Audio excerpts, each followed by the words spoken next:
Bonjour Eric. À mi-chemin entre art et artisanat, je me propose de te montrer quelques astuces pour créer deux écoinçons en bas-relief destinés à masquer les chevilles de fixation d'un miroir mural. À ce propos, voici quelques exemples réalisés avec différents bois. Tous ne se prêtent pas à ce type de sculpture. Pour ma part, j'aime bien travailler le merisier. Ce bois, légèrement rosé, peut être ouvragé dans le sens du fil ou en travers, et sa finition est fine et élégante. Dans le cas présent, j'avais au fond de ma cave de vieux panneaux provenant d'une porte monumentale en noyer, sauvés de la décharge. Je vais tenter l'expérience sur le dernier morceau qui me reste. Contrairement au noyer US brunâtre, le noyer français est un bois dur, de couleur plutôt claire et agréable à ouvrager. D'une façon générale, tous les bois fruitiers se prêtent bien à la sculpture. Avant de poursuivre, je procède à un fraisage d'inclusion partielle uniquement pour matérialiser le tracé. Le pointage des vis me servira de repère pour la découpe finale. Il s'agit de bien centrer le motif dans la forme destinée à s'emboîter dans la traverse du miroir. Eric, j'ai publié une vidéo à ce sujet et tu trouveras le lien dans la description en bas de l'écran.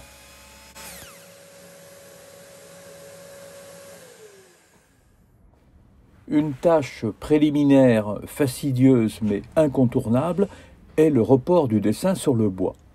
D'autant plus important que le projet prévoit la réalisation de deux pièces identiques et symétriques. La première idée est le report au carbone. Encore faut-il en trouver. Pour ma part, j'ai détourné la technique du transfert utilisée pour le marquage des t-shirts. J'imprime donc mon dessin à l'envers sur ce type de support adapté au jet d'encre. Toutefois, le bois préalablement poncé au grain 180 doit être pulvérisé d'une passe de colle repositionnable afin de faciliter le report du dessin. Sous l'effet de la chaleur du fer, la couche de vernis transparent du support va migrer vers le bois, entraînant de la sorte le tracé. L'étape suivante consiste à défoncer tout ce qui n'est pas dessin. Au début, j'y allais à la gouge et au ciseau. Mais c'est long et pas efficace, question planéité. Mon affleureuse, munie d'une fraise de 6, donne un résultat similaire et beaucoup plus efficace. Attention toutefois à rester légèrement en retrait du dessin, car la fraise a une fâcheuse tendance à brûler le bois et l'alignement est approximatif. Je préfère donc finir à la main pour ébavurer les formes finales. À présent, le travail de sculpture peut véritablement commencer.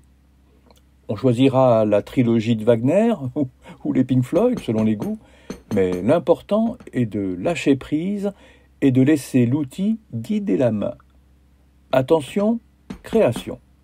C'est l'artiste qui est en toi, Eric, qui va s'exprimer.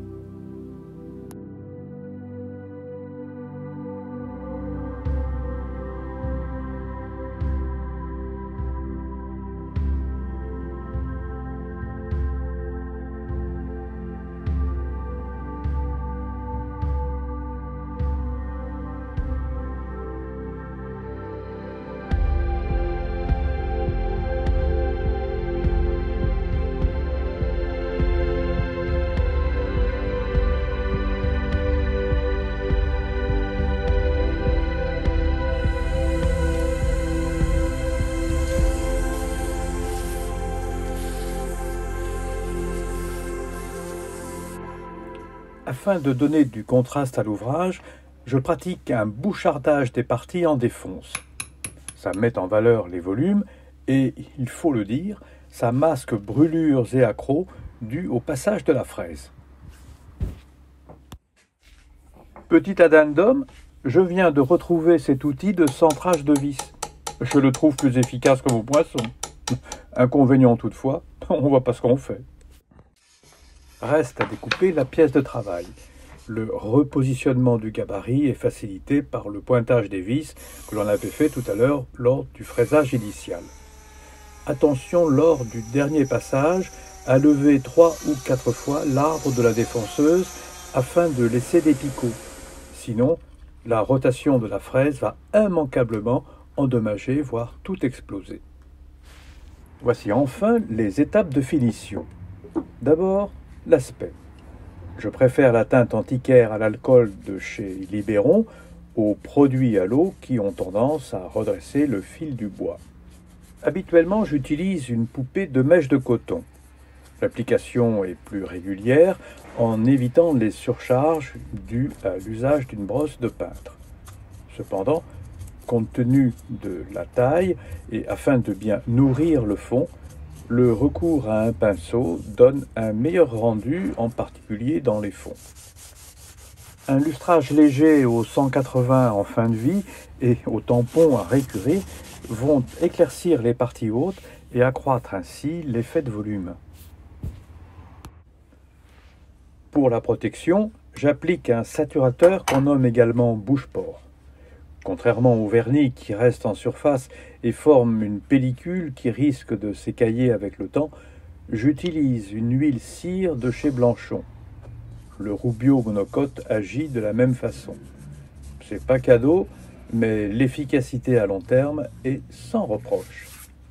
Là encore, application à la mèche de coton qui évite les variations de densité que l'on peut avoir avec un pinceau.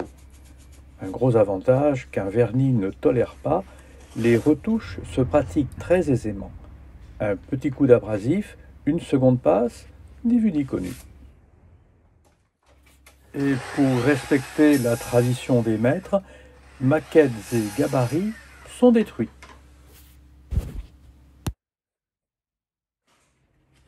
Moyennant quelques ajustements pour faciliter la dépose éventuelle des écoinçons, on peut considérer que l'objectif a été atteint. Et si tu veux en savoir plus, il y a les commentaires en bas de l'écran. Tu sais comment ça marche. N'hésite pas à te lancer, Eric. Ton talent personnel fera le reste.